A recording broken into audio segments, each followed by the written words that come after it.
and it's a new year. Oh, I say it every week. I love that intro. I love that scream. I tried to do it and I forgot. Oh yeah, Mike kicked me out when we did it together, so I couldn't do that when you were No, going. he did Oh, what? He yeah. kicked you out? I was in the green room. There was no way I could shit or yell it, and I tried. And like, dang Oh. it, it didn't show up. But it was just because I wasn't in. But I Oh, love man. that. Yes, we do that live every week. The Welcome to Seven Kinds of Mischief thing. So, greetings. Happy New Year. Happy New Year, brother. Oh, Happy New Year to you. this is the first Seven Kinds of Mischief this year. And hopefully it'll be a great one. The Adega is going to talk about some cool stuff. I am going to be talking about Odin tonight, reading out of the Tales of Norse Mythology, written by Helen Gruber, Hans Gruber, ladies and gentlemen. So, Yeah, and but someone, where was it at? It was up there because it actually, someone had said a Dreamsmith, Psychodorf. You're close. I was known as Dreamweaver. the Dream Weaver. Doing my pirate stuff, Rasputin Dreamweaver, like the magic card, because I share a birthday with Rasputin. So that's, if you want to use that Dreamweaver, that's good. Oh yeah. Oh yeah. Makes me I'm already thinking of the song Dream Weaver. Dun, dun, dun, dun, dun, dun, dun, dun. Copyright. Oh, so what do we got going on tonight? Greetings, everybody. Hello, everyone. Thank you so much for being here. Mina Dega, so do appreciate it. Yes. As we get to do our fun weekly Seven Kinds of Mischief. But what do we got going tonight? What are we going to be hello to all the hellos. I am going to revisit something we did before with a little bit more details because it came up and I have found some more stuff on it. It's I hate this topic. You know, Paulie the other day, I was on one of his member streams and he said, "Man, you don't really like doing all that dark stuff." And I said, "I like being with Loki on Thursdays. I hate the dark stuff."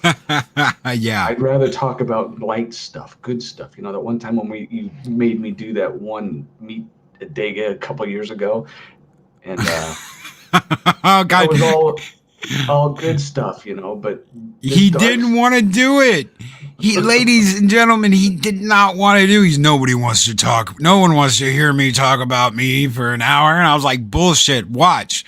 And I said, if I can get 10 people to say yes in under an hour, it took 10 minutes. Yeah, 20 minutes. 10 minutes, wasn't it? Yeah. Yeah. And in 10 minutes, he was like, all right, I'll do it. I didn't think anybody wanted. I'm like, yeah. You just ask Valhalla. They're going to be like, hell yes. Let's learn more about Adega Outlaw. It's Psychodorf 9 right off the bat with a... Oh, I'm sorry. I said it wrong. I'm sorry. Psychodorf 9 with a $5 super chat. Might I suggest a panel over the Havamal, personal or otherwise?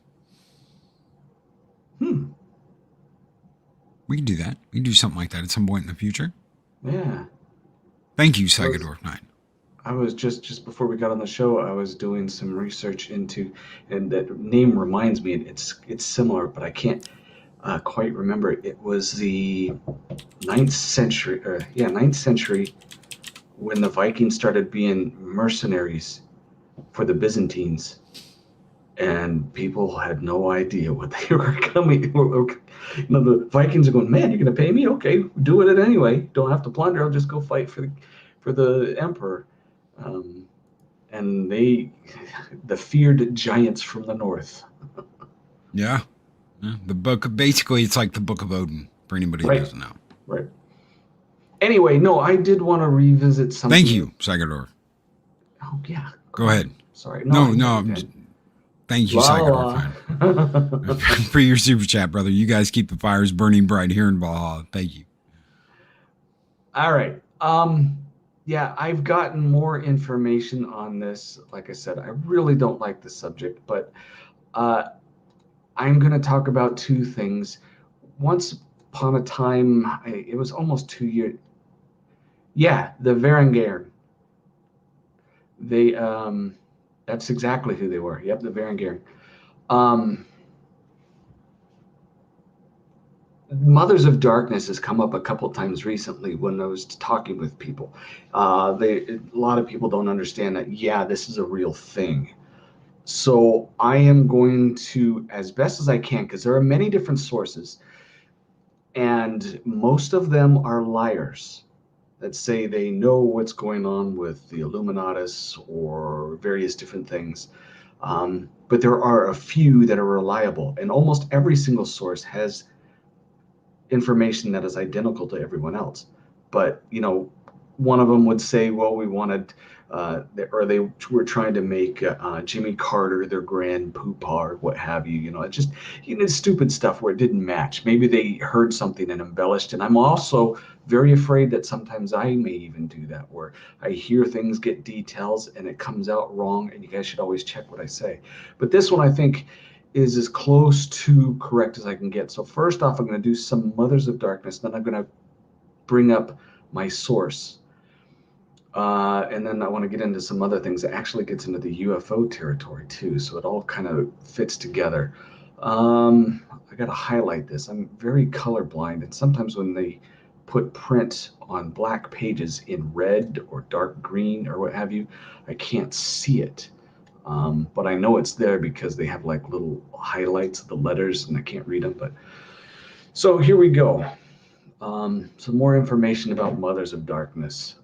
And some of this is going to be redundant. So those of you who've heard it before, just bear with me, but there's some new stuff here too. More and more people are catching on to the satanic nature of the elites in this world. And there's some words that YouTube doesn't like, so I'm going to try and correct that as well.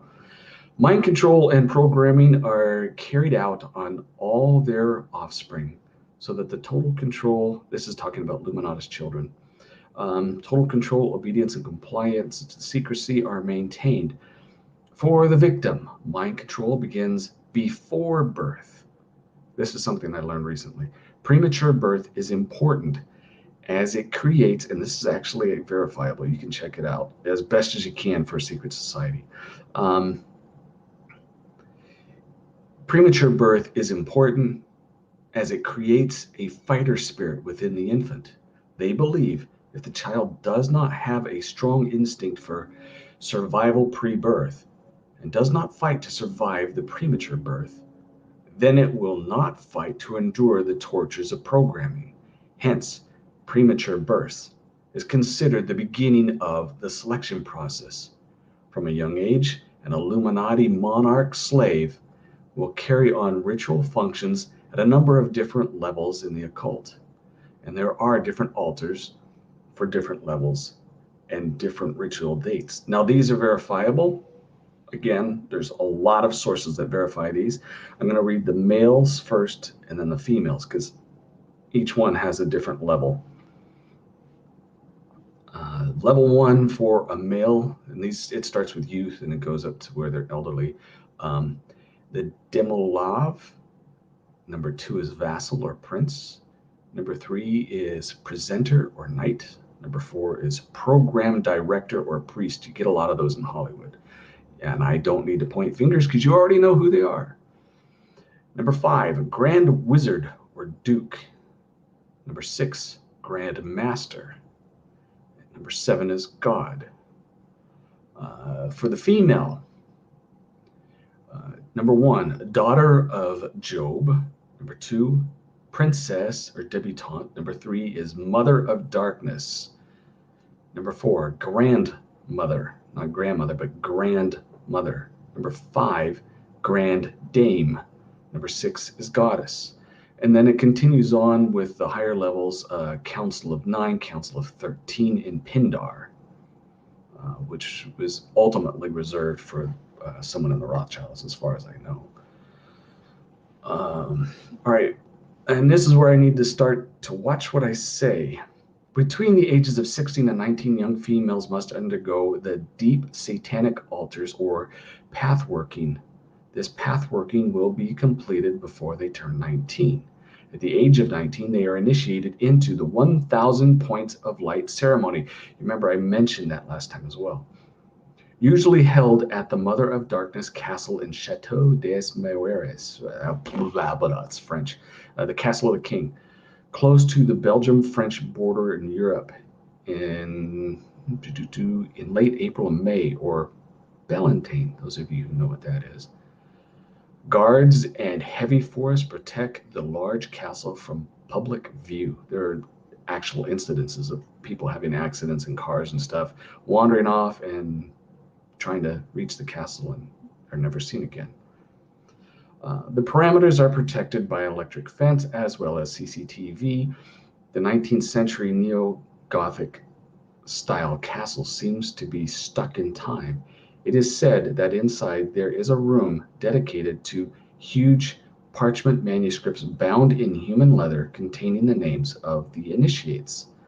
The castle has a cathedral fitted with a dome with 1,000 lights. You remember a certain bush who said 1,000 points of light, and no one knew what it meant except those who understood the castle.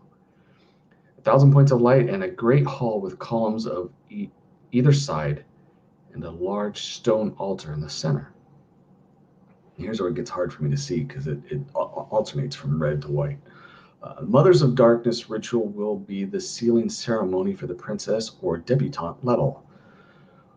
With the mothers dressed in black, a 1,000 young virgin girls from the bloodline families are ceremoniously and symbolically deflowered by one single male. This male is specifically bred for this purpose and is programmed for this ritual. There are several sources that identify this as real as well.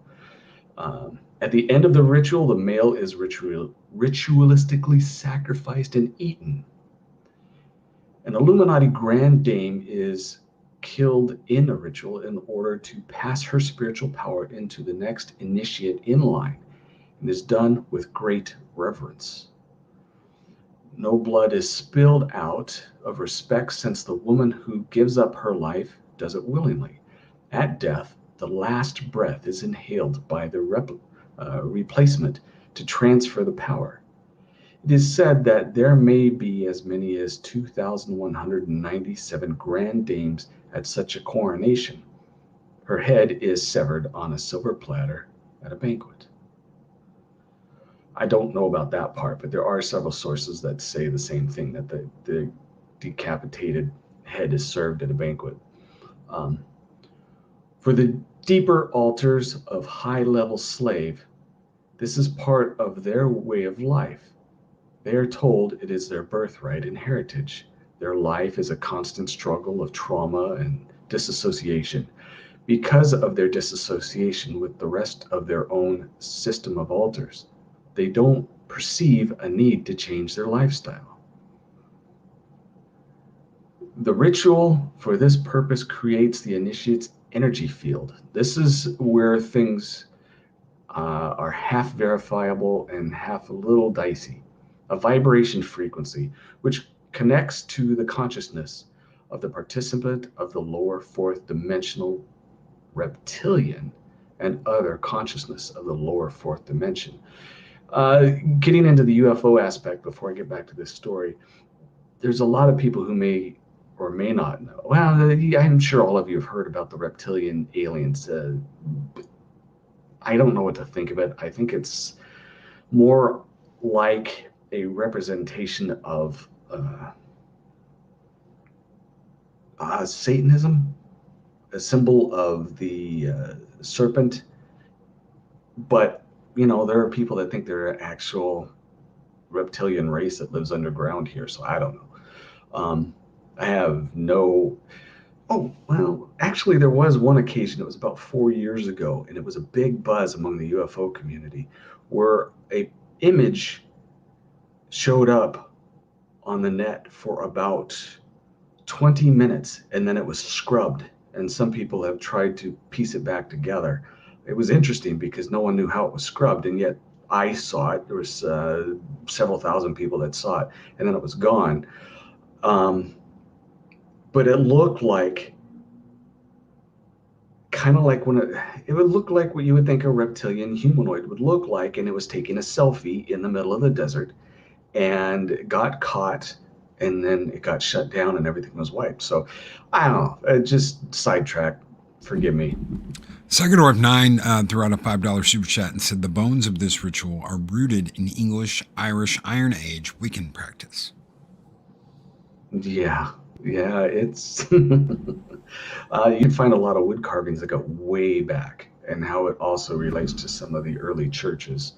Um, And thank you for that nuns. $5 super chat, Psychodorf 9. Yes, thank you. All right, back to the dimensional field that this vibration of this despair that these women go through.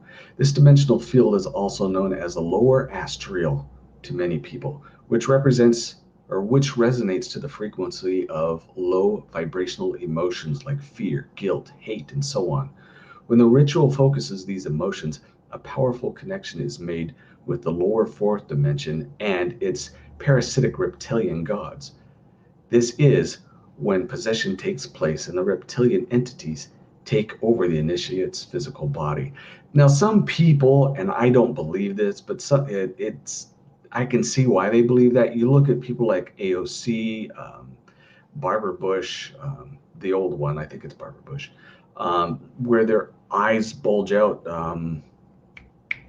Aleister Crowley, they all have that same bulging eye look. Adam Schiff, where they say that this is the cause when that possession takes over, their eyes do that because before that they don't have it. Anyway, just a side note. Um, Back to where we go. The leading Satanists are, in fact, full-blooded reptilians cloaked in human form. That's what some say. These rituals are designed to take place on power vortices points around the world, and so the terror, horror, hatred created by them enters the Earth's energetic grid and affects the Earth's magnetic field. Thought forms of that scale of malevolence hold down the vibration frequency and affect human thought and emotions. That I can verify from a scientific healthcare standpoint. That's why I always talk about being one, unified, anytime people get me talking about the good stuff. Because it counteracts, it fights against this vibration. They even have a quote in here that applies to it. It says, go to a place where satanic rituals take place and feel the malevolence and fear in that atmosphere. You can go to certain forests where bad things have happened. Some insane asylums where bad things have happened. You'll feel that, and it's real. It's not, most of the time, it's not your imagination. What we call atmosphere is the vibrational field and how it has been affected by human thought forms. All right. Now, I wanted to, I don't know if he's shown you the image yet. No, I can't tell.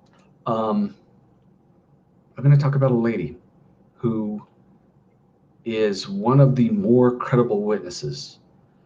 Her name's Cisco Wheeler.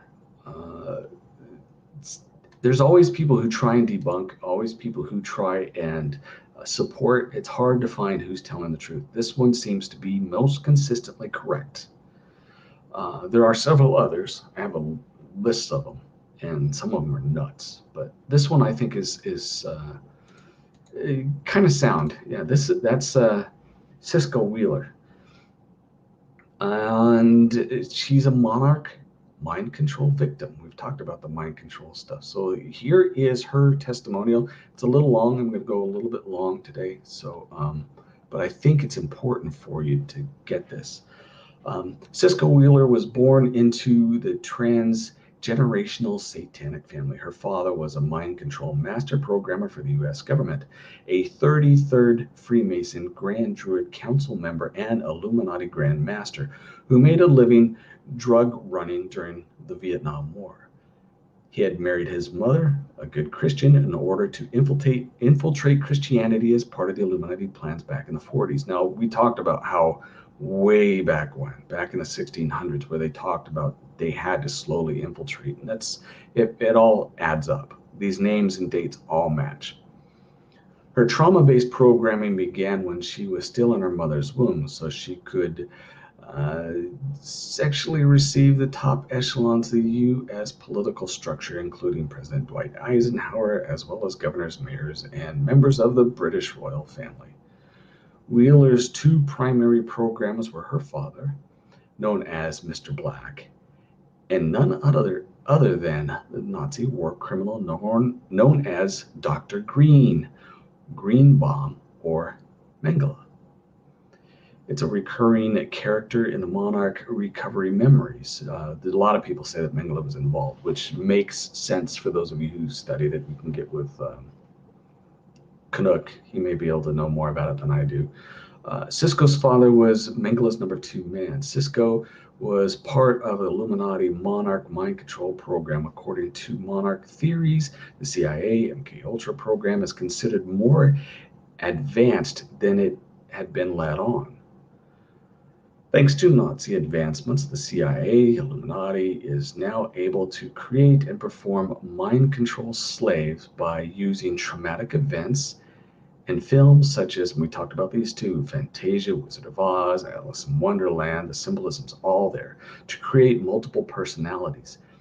Each personality is isolated and can be programmed for various Illuminati functions.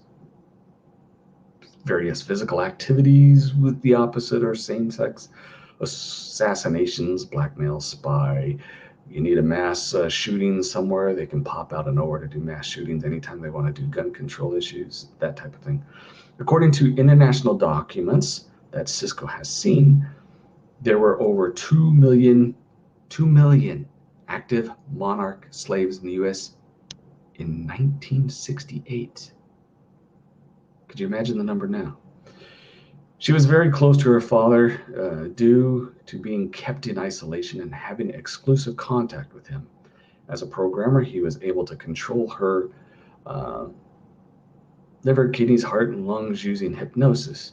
That I don't know, but that's according to what some people say.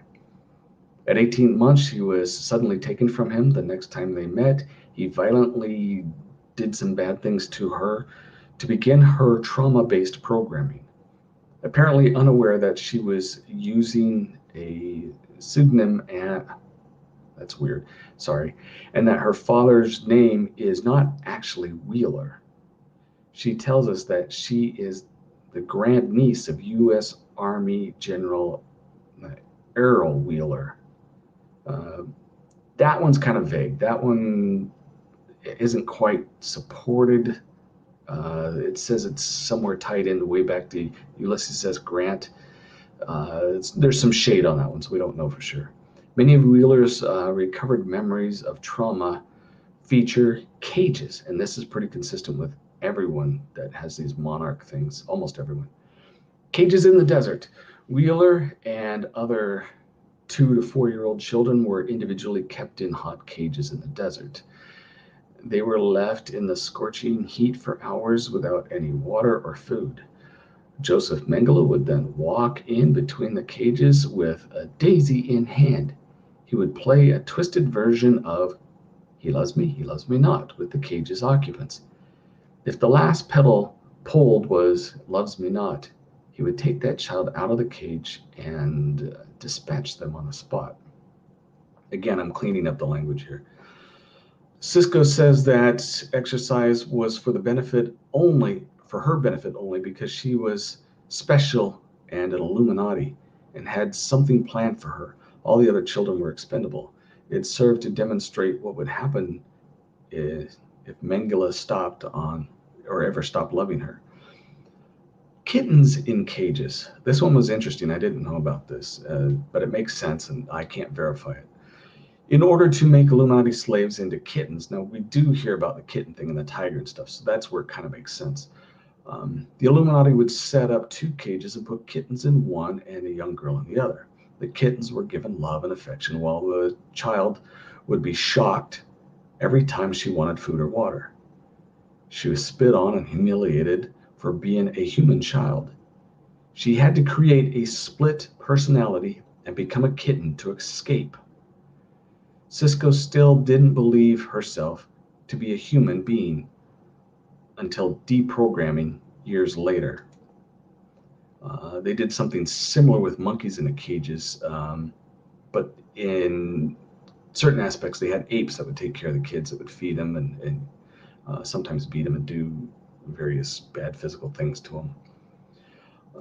So I've never heard of the monkey thing or the kitten, but it does fit. If you go and look at some of these Hollywood starlights with all the cat references in movies and various different things, and understand how the MK Ultra works, you'll see that, yeah, it makes sense. Sisko claims that the Illuminati monarch, the ultimate function of the Illuminati monarch system is to provide an antichrist with brides, the three mothers of darkness. She, of course, was chosen to be one of the three brides.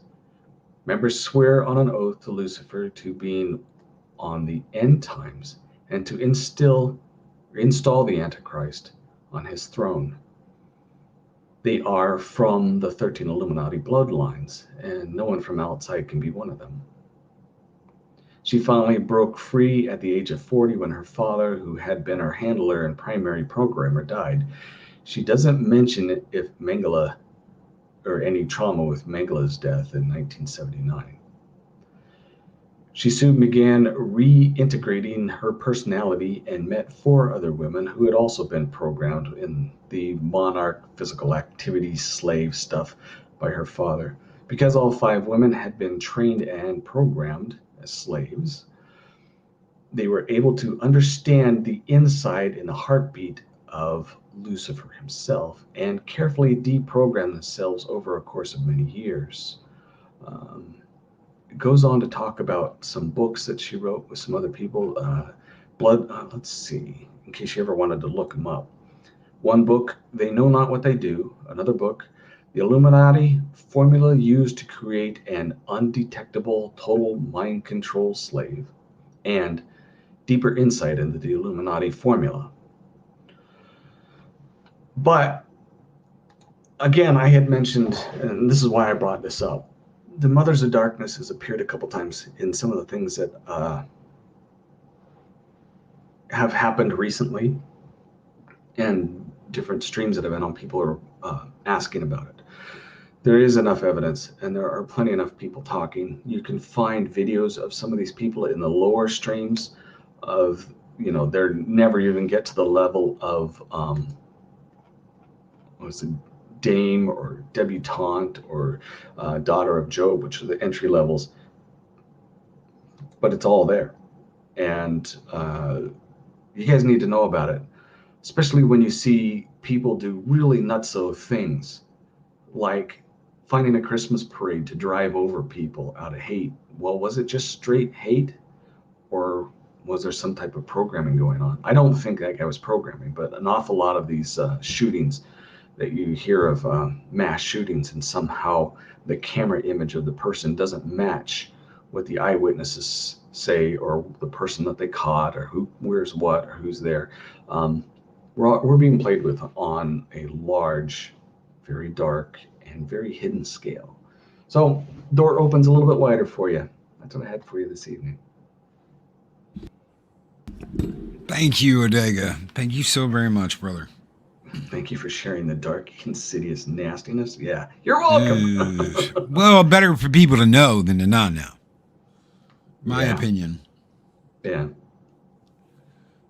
So last time we were here, which wasn't, I think it was 2 weeks ago. Might have been 3 weeks ago. I started reading out of the Tales of Norse Mythology. And we are now in chapter 2, which is all about Odin. So I'm going to get through as much of this as I can in 30 minutes. I'm not going to read too fast. And hail, PJ. How are you doing, brother? So good to see you here. Hail, PJ. This is chapter 2. The father of gods and men, Odin. Odin, Wotan, or Godin, Godin, as in God in, was the highest and holiest god of the northern races. He was the all-pervading spirit of the universe, the personification of the air, the god of universal wisdom and victory, and the leader and protector of princes and heroes.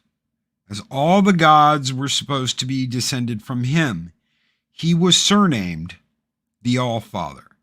And as eldest and chief among them, he occupied the highest seat in Asgard. known by the name Lidskov. This chair was not only an exalted throne, but also a mighty watchtower, from whence he could overlook the whole world and see at a glance all that was happening among gods, giants, elves, dwarves, and men.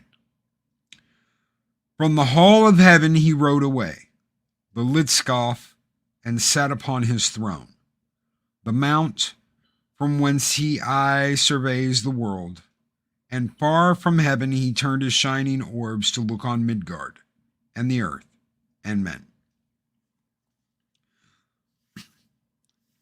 None but Odin and his wife and Queen Frigga were privileged to use this seat, and when they occupied it, they generally gazed towards the south and west, the goal of all the hopes and excursions of the northern nations. Odin was generally represented as a tall, vigorous man, about 50 years of age, either with dark curling hair or with a long gray beard and bald head. He was clad in a suit of gray with a blue hood, and his muscular body was enveloped in a wide blue mantle flecked with gray, an emblem of the sky with its fleecy clouds. In his hand, Odin generally carried the infallible spear Gungnir, which was so sacred that an oath sworn upon its point could never be broken.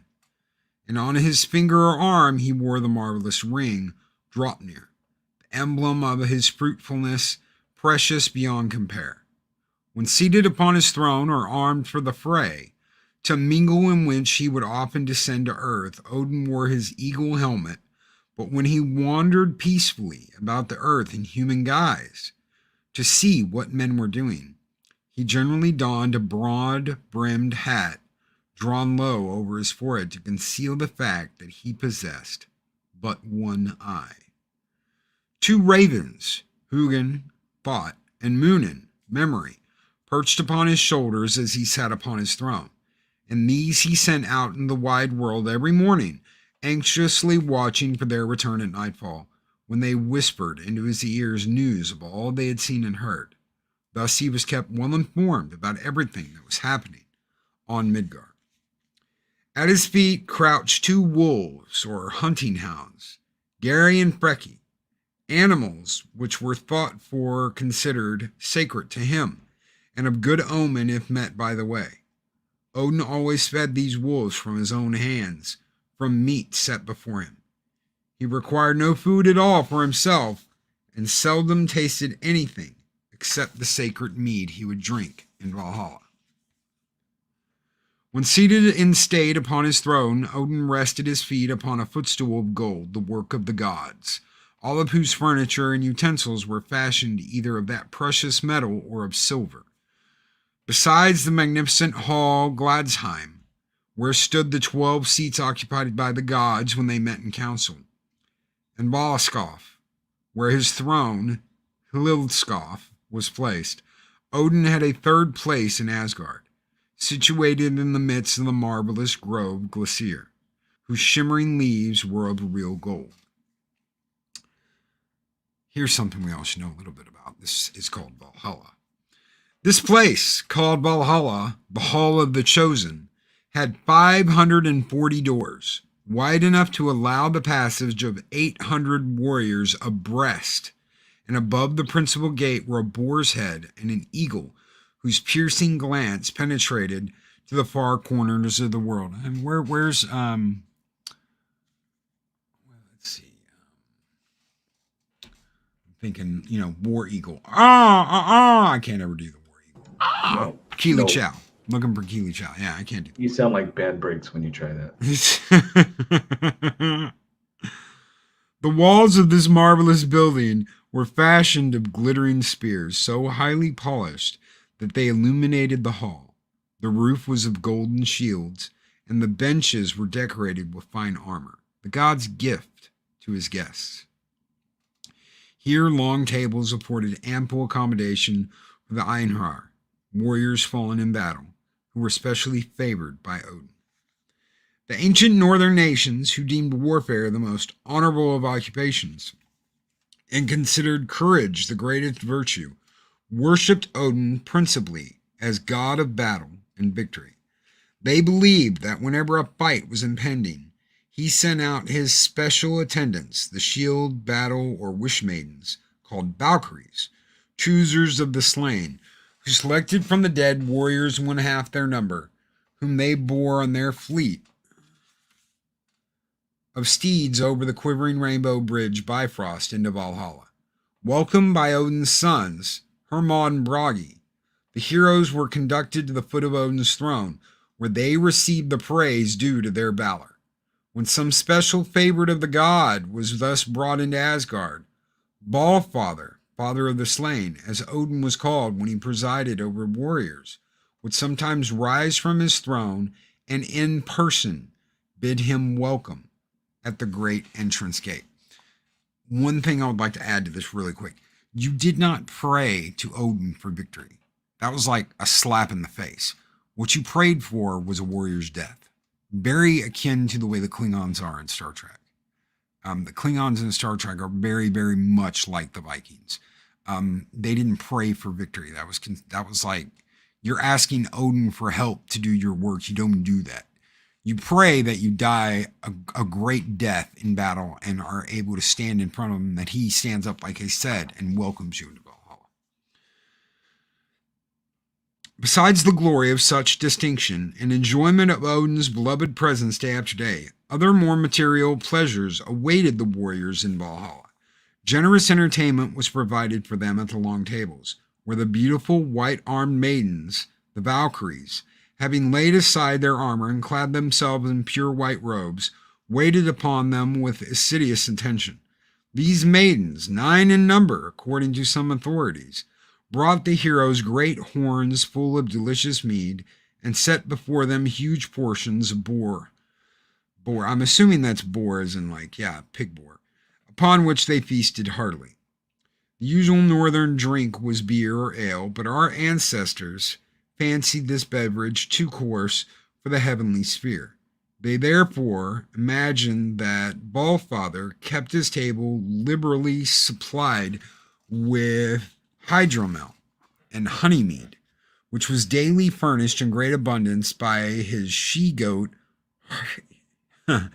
Hydrun, who continually browsed on the tender leaves of twigs on Lired Yggdrasil's topmost branch. The meat upon which the Einherjar feasted was the flesh of the divine boar, Sarshamir, a marvelous beast daily slain by the cook Enhmir, and boiled in the great cauldron Eldramir. But although Odin's guests had true northern appetites and gorged themselves to the full, there was always plenty of meat for everyone. Moreover, the supply was exhaustless, for the boar always came back to life again before the time of the next meal. This miraculous renewal of supplies in the larder was not the only wonderful occurrence in Valhalla, for it is related that the warriors, after having eaten and drunk to satisfy, always called for their weapons. I love this part. Armed themselves and rode out into the great courtyard where they fought against each other, repeating the feats of arms for which they were famed on earth, and recklessly dealing terrible wounds which, however, were miraculously and completely healed as soon as the dinner horn sounded. I think Loki is a masochist. When I originally heard this story, the idea was that they feasted all day and then fought all night, and once everybody was dead, once the morning bell sounded and the breakfast horn rang out, they all came back to life and went and ate breakfast together and got drunk all day and partied all night and then fought again. And hence, over and over and over again. Eat, drink, be merry, go to battle, die, get brought back to life. It's a heck of a time. At least they're drunk the whole time. That's I right. feel sorry for the boar. Oh yeah, coming back every day just to get killed. That's and one eaten. heck of a bad Groundhog Day. All right, I'm sorry, I'm interrupting. The old poem, they actually have the old poem here. All the chosen guests of Odin daily plied the trade of war. From the fields of festival fight, Swift they ride in gleaming arms light, and gaily at the board of gods quaff the cup of sparkling ale, and seat Samir's vaunted flesh. And eat Samir's vaunted flesh. Talking about the board. Whole and happy at the sound of the horn, and bearing one another no grudge for cool thrust given and received, the Inari would ride gaily back to Valhalla to renew their feast in Odin's beloved presence, while the white-armed Valkyries, with hair flying, glided gracefully about, constantly filling their horns or their favorite drinking vessels, the skulls of their enemies, while the skalds sang of war of stirring Viking forays. Fighting and feasting thus, the heroes were said to spend their days in perfect bliss, while Odin delighted in their strength and number, which, however, he foresaw would not avail to prevent his downfall when the day of the last battle should dawn. As such pleasures were the highest a northern warrior's fancy could paint. It was very natural that all fighting men should love Odin, and early in life should dedicate themselves to his service. They vowed to die arms in hand if possible, and even wounded themselves with their own spears when death drew near. They had been unfortunate enough to escape death on the battlefield and were threatened with straw death, growing old and dying in bed, as they called decease from old age or sickness. In reward for his devotion, Odin watched with special care over his favorites, giving them gifts, a magic sword, a spear, a horse, making them invincible until their last hour had come, when he himself appeared to claim or destroy the gift he had bestowed, and the Valkyries bore the heroes back to Valhalla. When Odin took an active part in war, he generally rode his 8-footed gray steed, Sleipnir, and bore a white shield. His glittering spear, flung over the heads of the combatants, was the signal for the fray to commence. And he would dash into the midst of the ranks, shouting his war cry, "Odin has you all." At times, he used his magical bow, from which he would shoot 10 arrows at once. That's amazing. Everyone invariably bringing down a foe. He never missed. Eagle eye right there. Odin was also supposed to inspire his favorite warriors with a renowned berserker rage, that I believe, which enabled them, although naked, weaponless, and shore beset, to perform unheard of feats of valor and strength, and move about with charmed lives. Let me ask you something, Adega. If you were in battle, and suddenly you saw a 6'4", muscle-bound person screaming at you, naked, running towards you, would that not, just freak you out just a little bit? Just a little bit. Yeah, I think my feet would want to go the other direction. Next chapter, well, it's not the chapter, but the next part of this chapter is called The Wild Hunt. We ought to know something about that. We were just talking about that the other day. Yes. Odin, as wind god, was pictured as rushing through midair on his 8-footed steed, from which originated the oldest northern riddle, which runs as follows. Who are the two who ride to the thing? 3 eyes have thy together, 10 feet and 1 tail, and thus they travel through the lands. Believe it or not, this is actually the inspiration for Santa Claus. And as the souls of the dead were supposed to be wafted away on the wings of the storm, Odin was worshipped as the leader of all disembodied spirits. In this character, he was most generally known as the Wild Huntsman.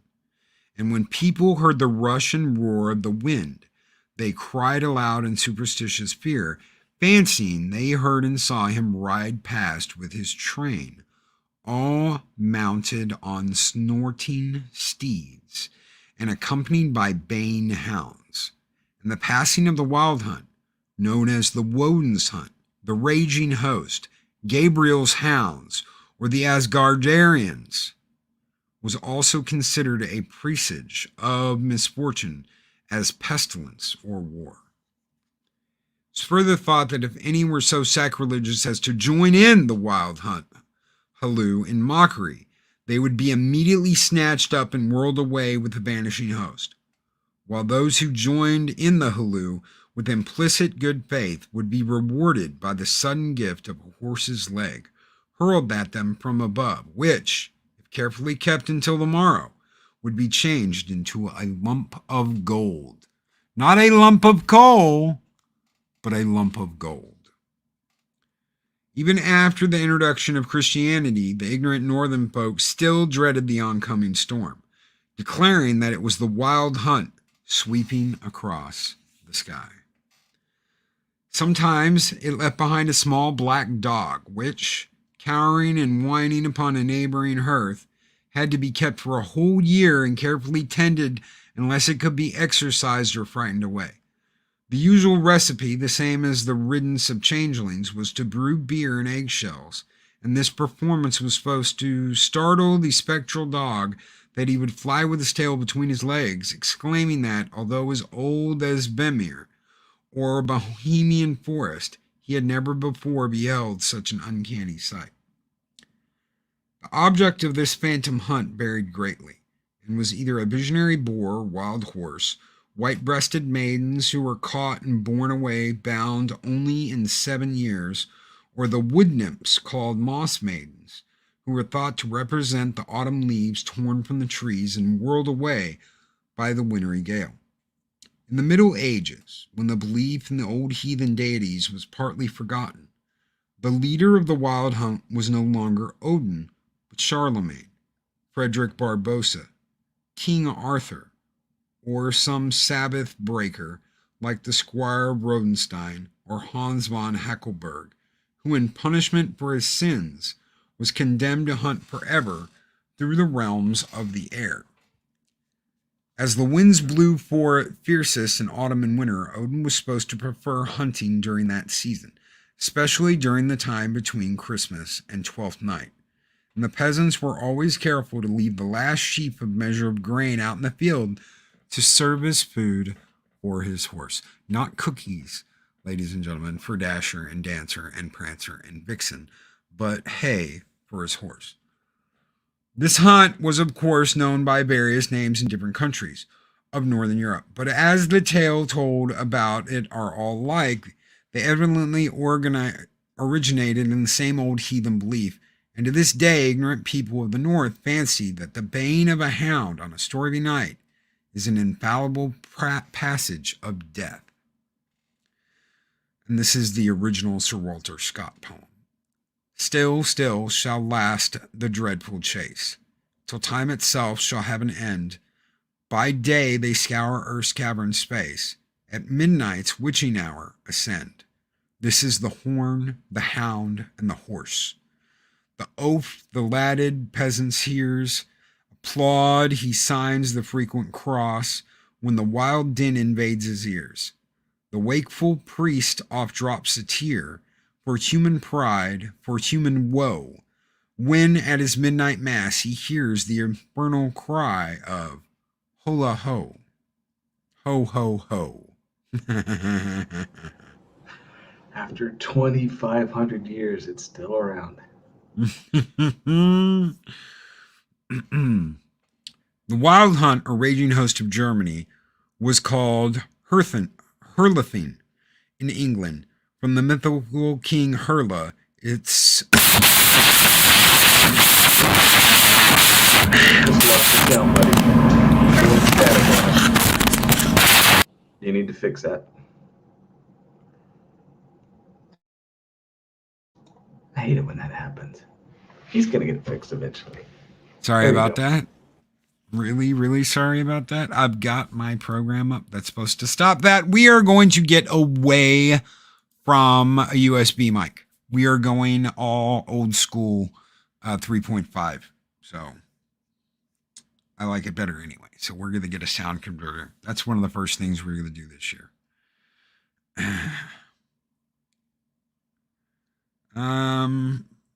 From hell, goddess of death, and in the Middle Ages, it was known as Cain's Hunt or Herod's Hunt. These later names being given because the leaders were supposed to be unable to find rest on account of the murders of Abel of John the Baptist, and of the Holy Innocents. In Central France, the wild huntsman, whom we have already seen in other countries as Odin, Charlemagne, Barbarossa, Rodenstein, von Hackelberg, King Arthur, Hel, one of the Swedish kings, Gabriel, Cain, Herod, is also called the great huntsman of Fontainebleau. The Grand Vanur de Fontainebleau. And people declare that on the eve of Henry IV's murder, and also just before the outbreak of the Great French Revolution, his shouts were distinctly heard as he swept across the sky. It was generally believed among the northern nations that the soul escaped from the body in the shape of a mouse, which crept out of a corpse's mouth and ran away. It was also said to creep in and out of the mouths of people in a trance while the soul was absent. No effort or remedy could recall the patient to life, but as soon as it had come back, animation returned.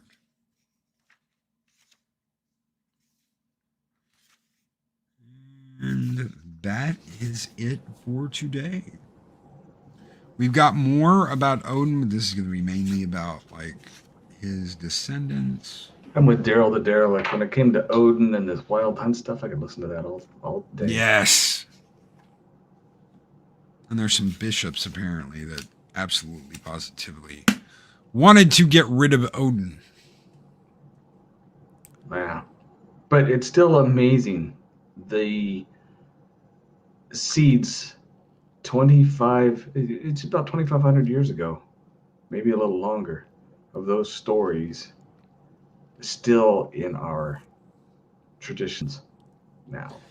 That was one of the big things. Look, there was no, at one point in time, besides the Roman Empire, there was no greater threat to Christianity, France, England, most of the UK, than Vikings, the Right. pagan horde. This was the biggest threat they had ever had.